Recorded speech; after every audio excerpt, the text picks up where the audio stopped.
오늘은 팔과 예배에 대해서 말씀을 드리려고 합니다. 예배 우리가 너무도 잘 알고 있는 거예요.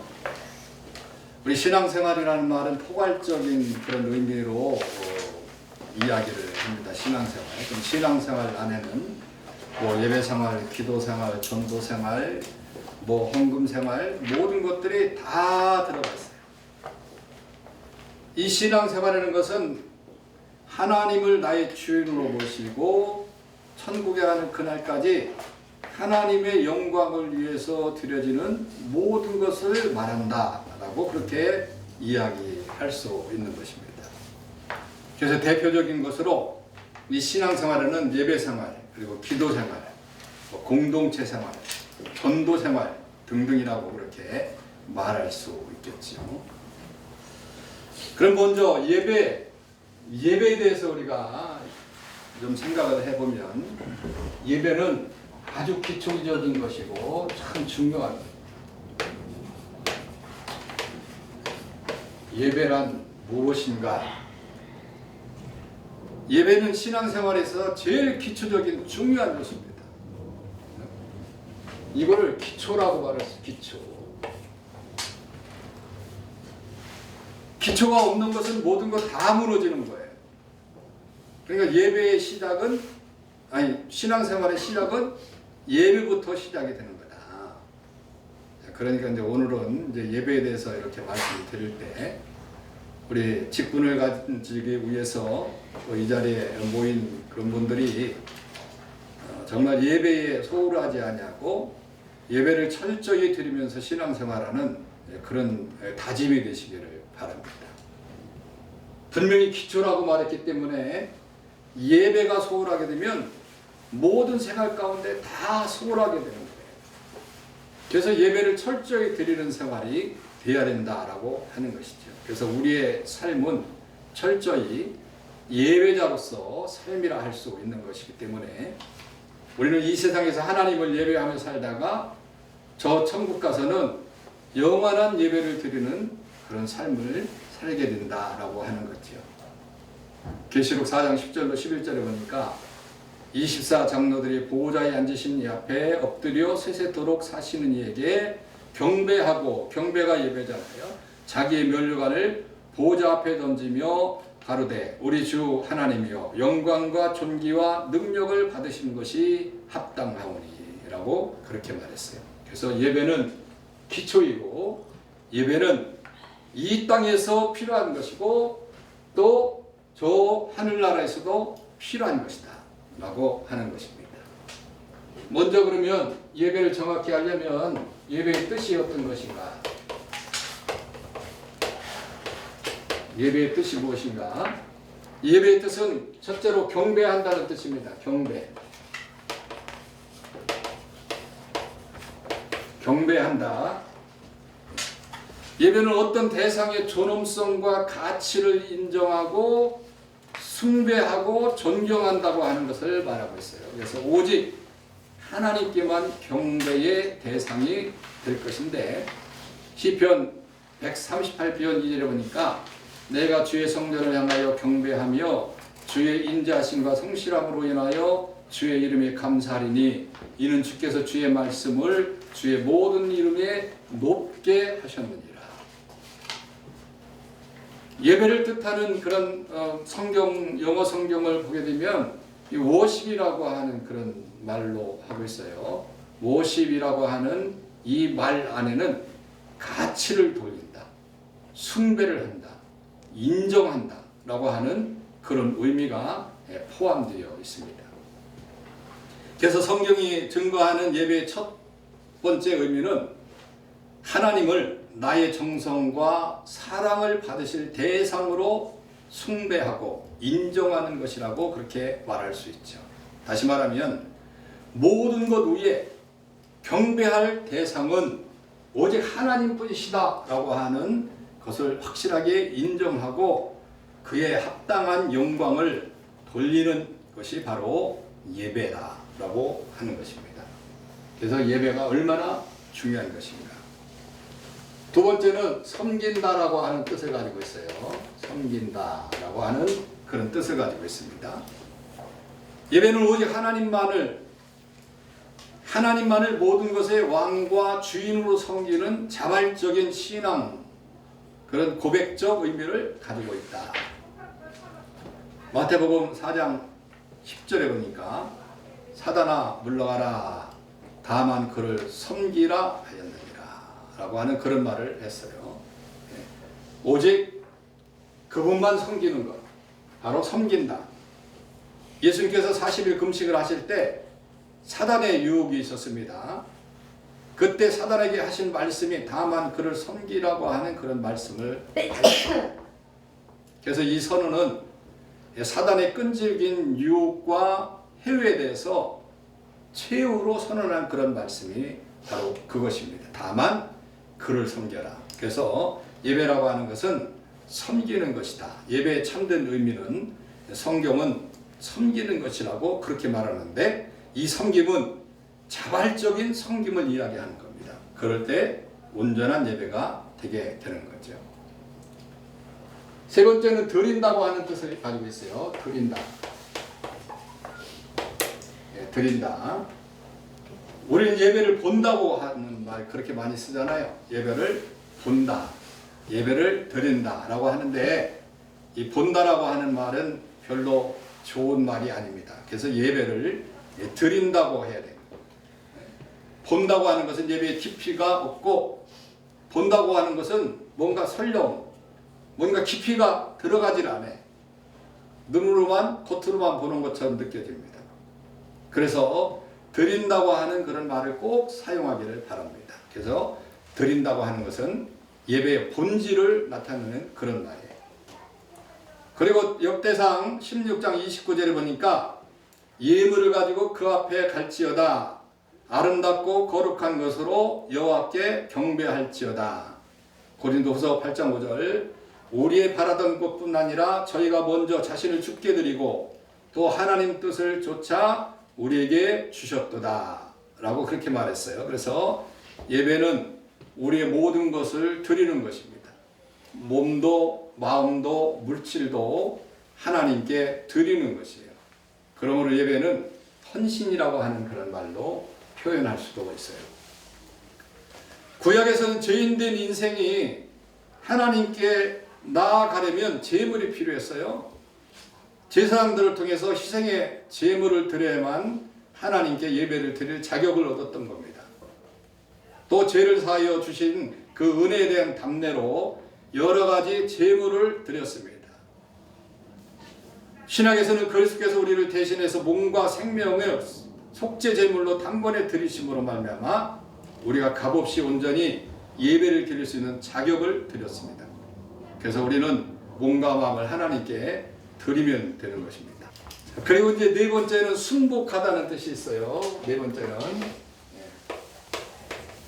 순복하다.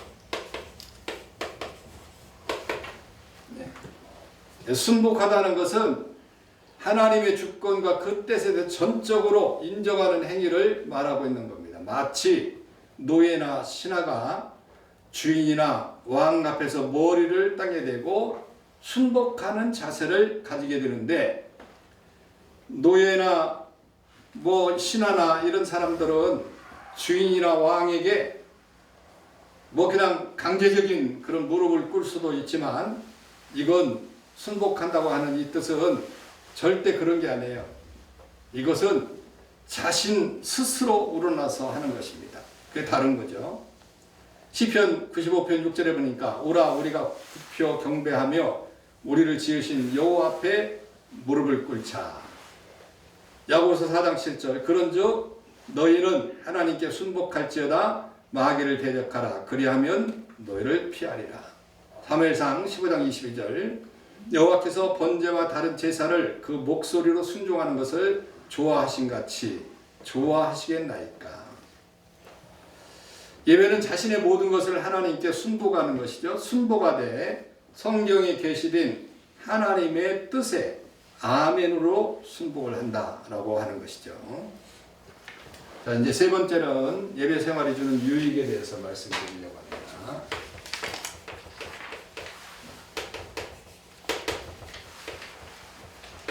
주는 유익. 예배 생활을 잘하게 되면 신앙생활 가운데 유익한 점들이 많아요. 왜냐하면 신앙의 기초가 예배이기 때문에 그러는 것이죠. 어떤 유익이 있느냐? 첫째로 하나님을 만나게 됩니다.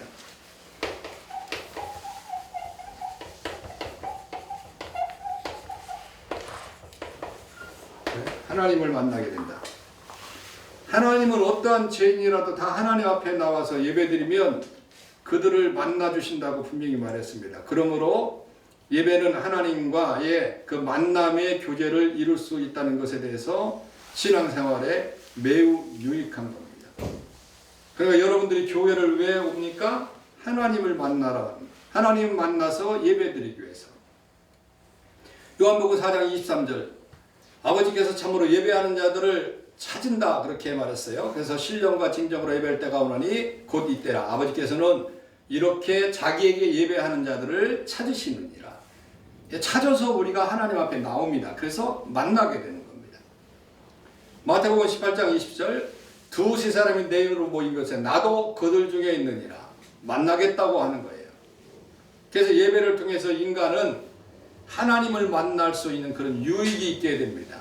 그것은 하나님이 죄인들을 부르고 계시고 예배할 자를 찾고 계시기 때문이다 라고 하는 것입니다. 그래서 하나님을 만나게 된다. 두 번째는 영적 성장을 이루는 유익이 있다. 영적 성장. 영적 성장을 이루는 유익이 있어요. 예배를 잘 드려야 영적 성장이 이루어지는 거예요.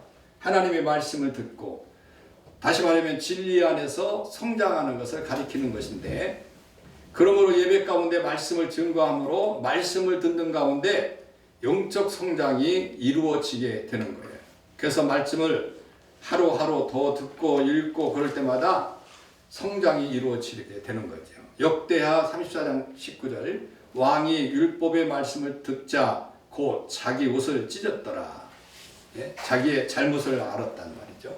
시편 119편 101절 내가 주의 말씀을 지키려고 발을 급하여 모든 악한 길로 가지 아니하였더라. 발을 금하여 악한 길로 가지 아니하였더라. 뭔가 성장이 이루어지는 거죠.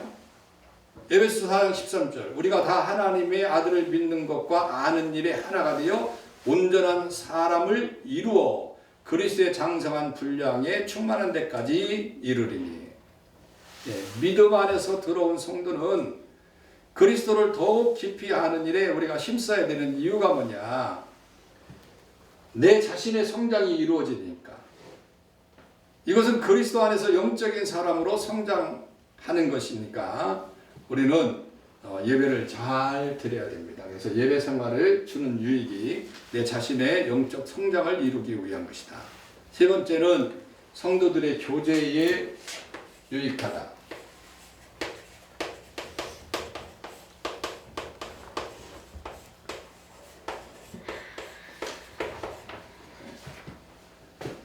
그리스도에 의해서 구원받은 성도들은 예배 가운데 서로 교제를 나눠야 됩니다. 이 교제는 한 아버지의 자녀들로서 교제가 이루어지는 것이지요.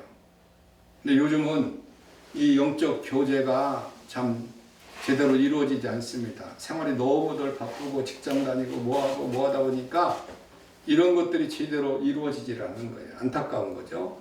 빌립보서 2장 1절 그리스도 안에 무슨 권면이나 사랑에 무슨 위로나 성령의 무슨 교제나 긍휼이나 자비가 있거든 서로 뭐하라? 교제하라. 사도행전 2장 42절 저희가 사도들의 가르침을 받아 서로 교제하며 떡을 떼며 기도하기를 전혀 힘쓰느니라. 교제했다라고 하는 거죠. 에베소서 4장 5절 주도 하나요 믿음도 하나요 세례도 하나요 하나님도 하나이다 라고 하는 것은 이게 교제 가운데 이루어지고 있는 것을 이야기하는 겁니다. 그래서 예배는 성도들을 성령 안에서 하나의 공동체적인 삶을 갖게 만듭니다. 그래서 이것은 성령 안에서의 영적 관계의 교제를 이루게 되는 거죠. 이런 교제가 제대로 있을 때 이제 그 교제 가운데는 인종적인 편견이나 사회적 계급도 없고 오직 형제와 자매로서 평등한 관계만 있는 인격적 관계로 우리가 성장하게 되는 거죠. 그래서 예배를 잘 드리게 되면 성도 간의 아름다운 교제를 이룰 수 있는 것입니다. 그래서 교회에 나와서 예배를 잘 드리는 사람이 다른 사람들과 적을 지지 않습니다. 왜냐? 하나님 말씀 가운데 한 형제요 자매라고 그렇게 생각을 하기 때문에 그런 거죠. 네 번째는 하나님께 영광을 돌린다.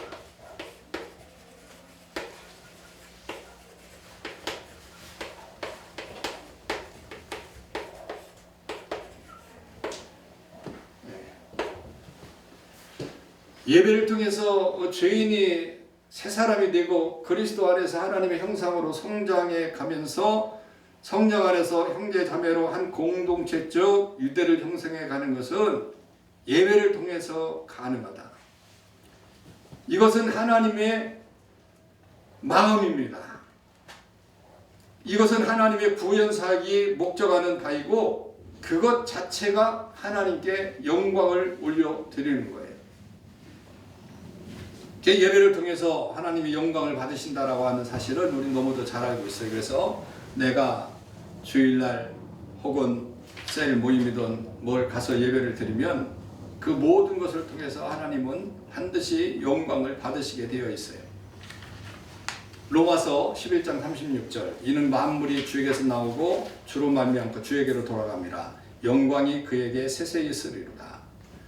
마태복음 6장 13절 나라와 권세와 영광이 아버지께 영원히 싸움나이다. 시편 29편 1절 너희 권능 있는 자들아 영광과 능력을 여호와께 돌리고 돌릴지어다. 그러니까 성도의 예배하는 삶은 그를 세상의 빛과 소금이 되게 함으로써 하나님의 영광을 드러나게 하는 것이다 라고 그렇게 말할 수 있는 겁니다. 그래서 이러한 예배를 통해서 하나님께 영광을 돌리는 그런 유익이 있다라고 하는 것이죠. 자, 우리 이제 잘 알고 있는 것이지만 예배의 종류가 있어요. 예배의 종류도 우리가 잘 기억하면 좋습니다. 처음에 교회를 나오게 되면 여러 가지 예배가 있어서 모두 참석하기 쉽지 않을 것이고 힘들고 어려울 것이나 그런데 처음에 교회를 나오지 않고 우리가 계속해서 몇 년간을 교회 나오고 그런다 할지라도 왜 이렇게 예배는 많냐? 이런 소리는 누구나 다 해요. 더군다나 한국 교회는 예배가 너무도 많아. 많아도 너무너무 많아. 왜 이렇게 예배를 많이 만들어냈는지. 그러나 이런 예배를 통해서 우리 신앙생활에 큰 도움이 되는 것은 분명한. 그래서 이런 예배를 잘 참석을 해야 됩니다. 자, 첫째는 주일 예배가 있어요.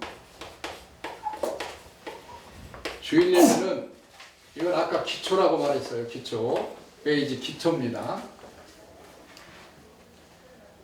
기초는 무조건 예배를 잘 드려야 돼요. 그 신앙생활에서 주일 예배의 의미는 얼마나 크냐.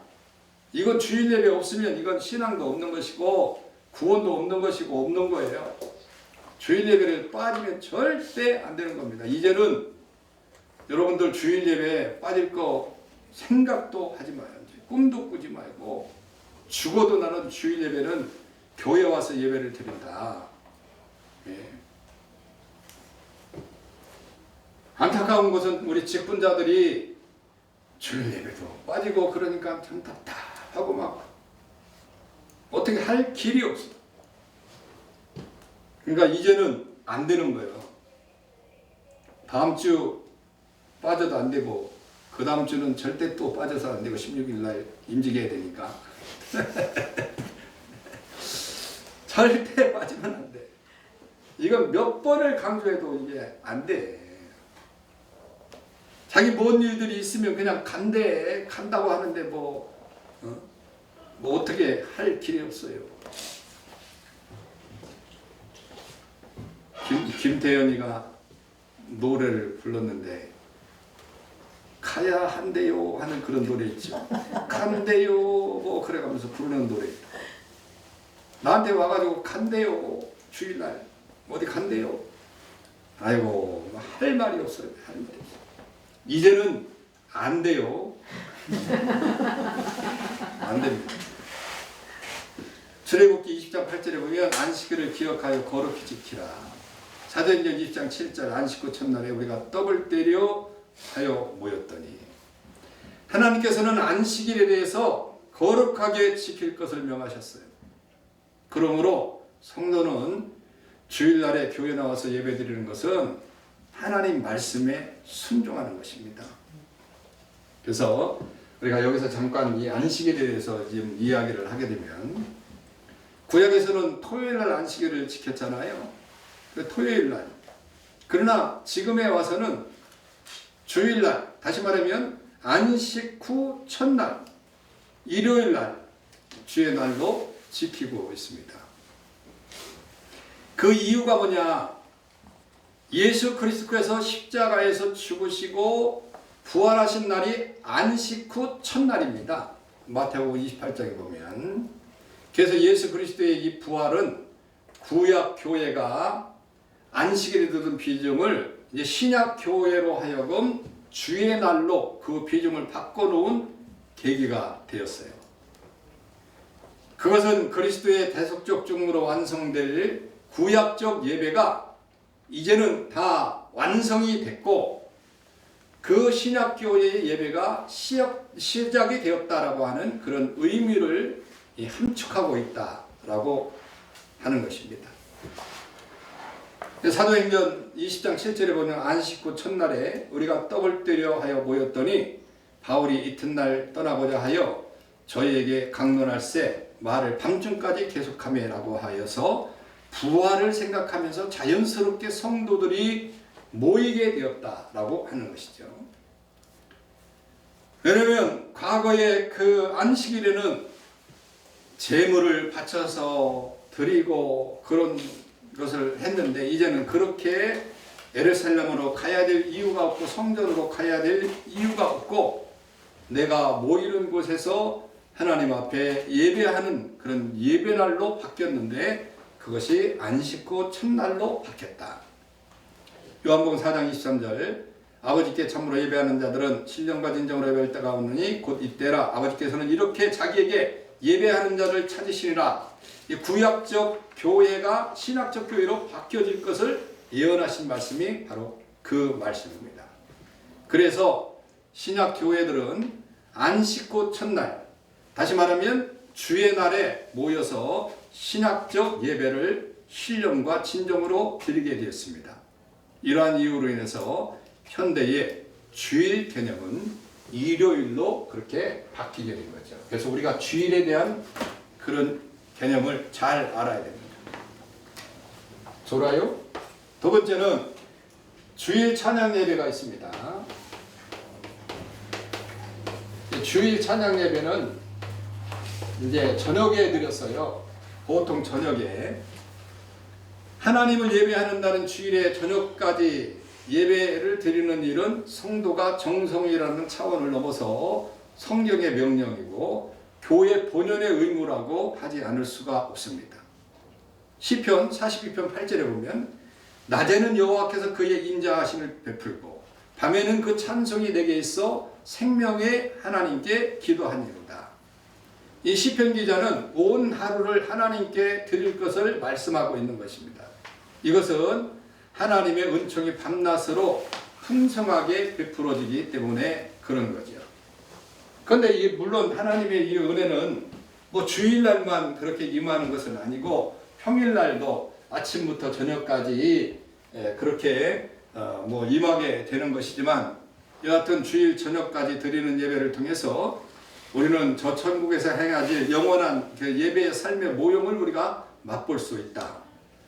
그런데 디모데전서 4장 7절에서 오직 경건에 이르기를 연습하라 라고 그렇게 말씀했으니까 온 종일 예배하는 것이 경건의 연습이다 라고 생각하고 여러분들이 오후 예배까지 잘 드리시기를 바랍니다.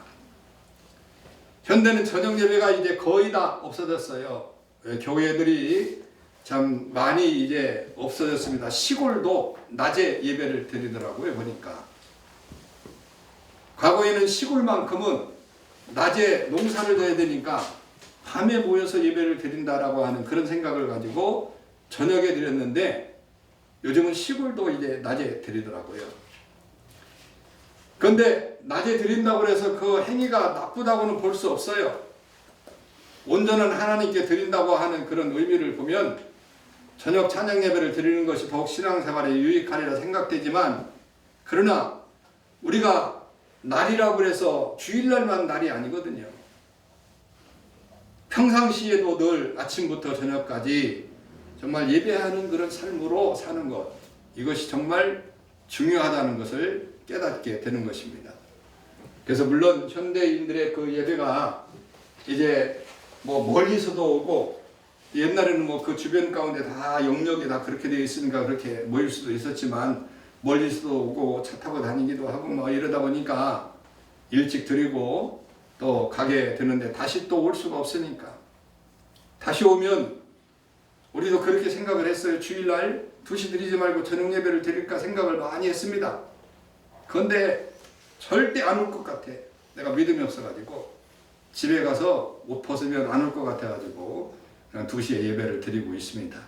그러니까 여러분들이 오후 예배도 잘 참석을 해 주시길 바라요. 세 번째는 수요 예배가 있습니다.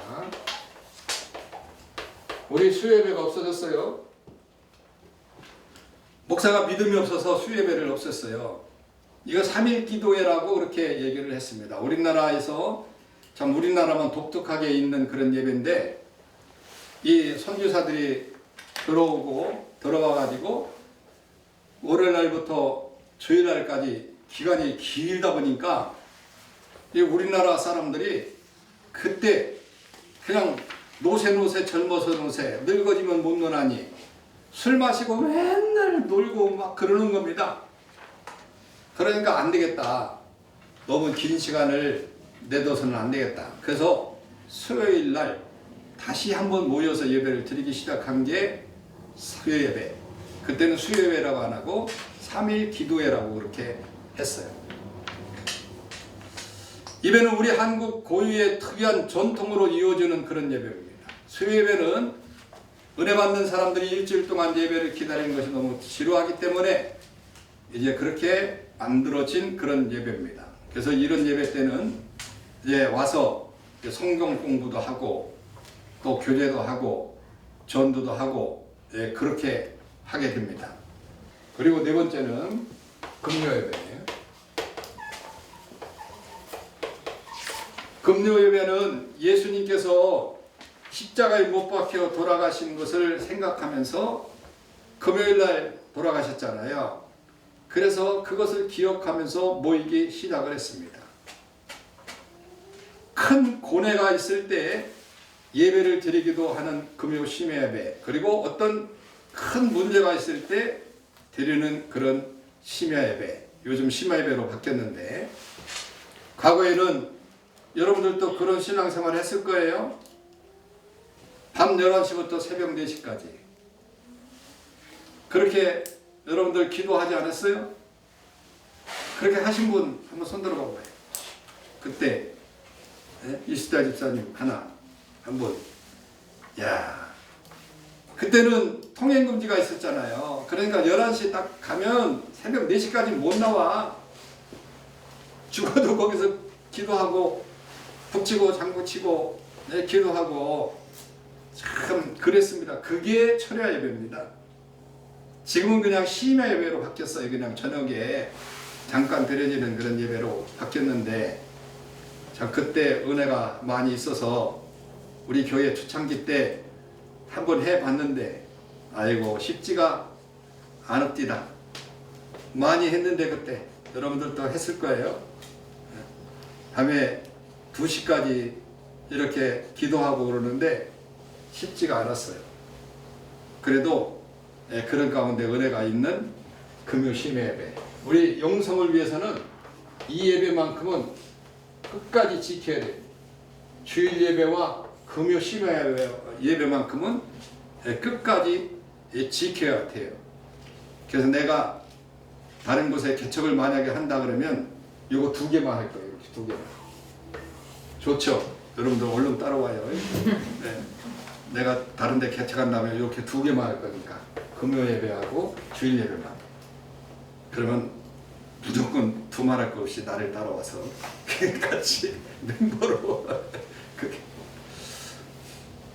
야곱은 홀로 남았더니 어떤 사람이 날이 새도록 야곱과 씨름하다가 하는 그런 창세기 32장 24절 29절의 말씀이 있는데, 이런 것들이 신뢰를 찾아보고, 그것보다도 더 중요한 것은 예수 그리스도께서 이제 십자가에 못 박혀 돌아가신 날이 금요일이에요.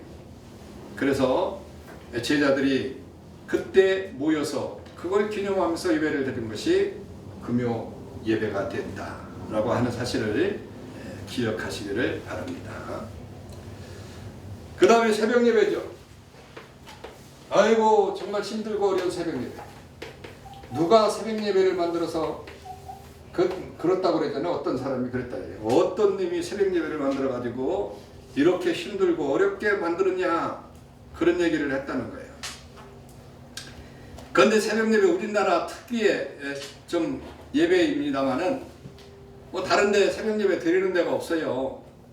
우리나라 선교사들이 파송돼서 다른 데 나가서 뭐 드리는 곳은 종종 있지만 그것도 활성화되지는 않고 몇몇이 뭐 이렇게 기도하고 뭐 그렇게 합니다만은, 새벽에 그 의미는 뭐냐? 첫 시간을 하나님께 바친다. 정말 귀한 의미를 가지고 있어요. 그런데 생활 패턴이 이러니까 이게 참 새벽 예배 나오기 힘든데, 우리 교회도 뭐 지금 10명은 나오고 있습니다만, 강제로 해서 나옵니다만은 이게 쉽지가 않아요. 그래도 새벽 예배는 나오게 되면 정말 기쁨이 충만하고, 하루 시작하는데 하나님에게 기도하고 하나님을 만나고 세상을 시작한다라고 하는 것을 생각하면 얼마나 좋은지 모릅니다. 그러니까 여러분들 새벽 예배 도전을 해 보시기를 바랍니다. 이 새벽 예배는 누가 만들었느냐? 예수 그리스도께서 만드셨어요. 마가복음 1장 35절. 새벽 오히려 미명에 예수께서 일어나 한적한 곳으로 나가사 거기서 기도하시더니. 시편 108편 2절에 보니까 비파야 수금아 깰지어다 내가 새벽을 깨우리로다.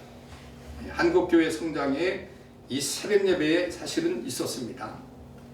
우리나라 영성운동으로서 큰 영향을 끼친 것이 새벽운동이에요.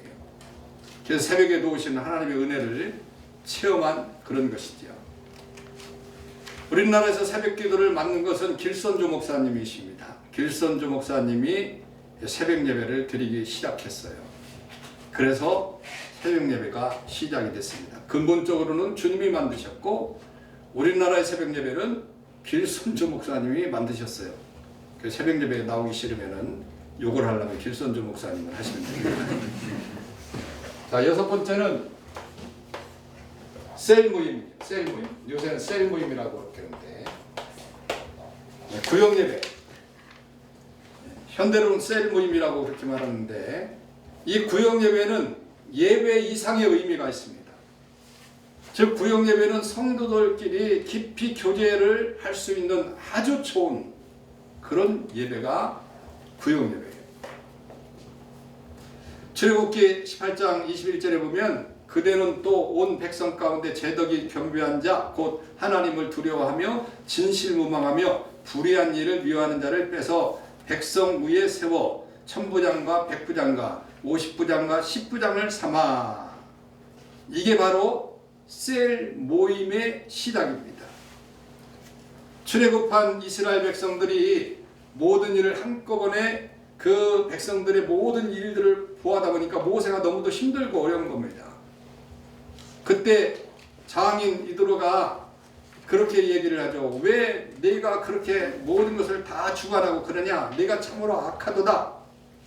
그러니까 셀을 나눠서 100부장, 10부장, 50부장 이렇게 만들어서 나눠줘가지고 그들이 책임지고 돌볼 수 있도록 그렇게 만들어야 된다라고 하는 것을 이드로가 모세에게 가르쳐 주었습니다. 그래서 셀을 나누게 시작이 된 거죠. 그래서 오늘날 교회에서 이제 셀 예배로 그렇게 모이게 됩니다. 그런데 이 셀 예배도 모여지지가 않습니다. 너무도 힘들고 어려운 생활 패턴 가운데 이제 셀 모임도 점점 없어지게 되는 거죠. 우리나라에서 이 구역 예배를 활성화시켰던 그 첫 스타트 주자가 조용기 목사님이십니다. 순복음교회에서 이제 셀을 구역을 만들었어요. 그럼 그 아이디어는 어디서 나왔느냐? 모세의 그 다스림 속에서 그게 나왔다. 아까 읽었던 그런 내용이죠. 이런 예배가 있습니다. 그래서 마무리하면 신앙생활 가운데 예배 생활은 정말 중요하다. 그러므로 예배 드리는 데 대해서는 게을러서는 절대 안 되니까. 그럼 직분자들은 죽어도 교회 나와서 죽겠다고 하는 그런 다짐을 가지시길 바라요. 이런 때 다짐하는 거예요. 이런 때 다짐하고 주일만큼은 온전히 내가 새벽 예배에 안 나온다고 내가 뭐라고 안 할 거예요. 금요 예배 내가 영성운동 해야 되죠. 반드시.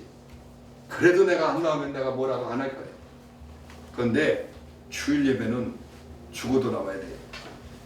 죽어도 송장이 교회에 왔다가 병원으로 가든지 장례식장으로 가든지 그런 마음을 가지고 살아야 된다. 우리 예배 종류가 너무 많다고 해서 소홀하게 그렇게 될 수도 있어요. 그러나 분명한 것은 주일 예배만큼은 우리가 온전히 드려야 된다. 이걸 놓치면 안 되는 거예요. 직분자들이 이런 때 정말 다짐하고 다짐해서 이제 앞으로 어떠한 일이 있어도 한갑이 돼가지고 자녀들이 외국 갔다 오세요 해도 월요일날부터 토요일날까지 갔다 오면 되니까 꼭 주일날 끼고 가가지고 주일날 끼고 간다고 그렇게 하고 있습니다. 그러니까 하여튼 이거는 내 마음의 의지에 달려있다. 그러니까 여러분들이 최선을 다하시기를 바랍니다. 수고하셨습니다.